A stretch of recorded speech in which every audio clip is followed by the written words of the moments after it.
Perang antara Rusia dan Ukraina belum berakhir. Pasukan Rusia dilaporkan melakukan serangan di sejumlah wilayah Ukraina. Serangan roket tersebut menargetkan benteng pasukan Ukraina, seperti dikatakan Kementerian Pertahanan Rusia.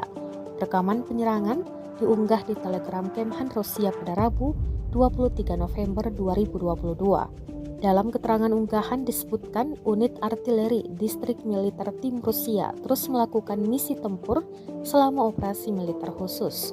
Posisi benteng, akumulasi, peralatan militer hingga tenaga kerja Ukraina adalah target MLRS Scred Rusia.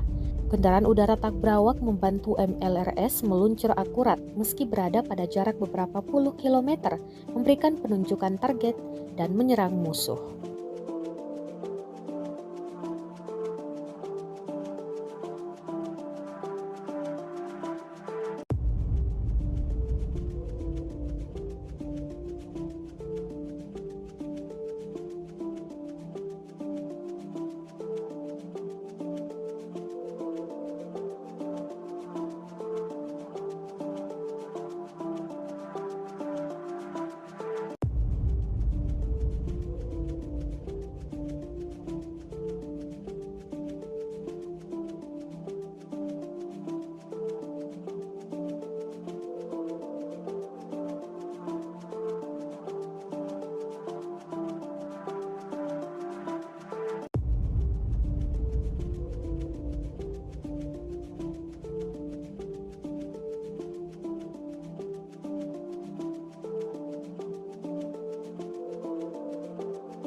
Terima kasih sudah nonton.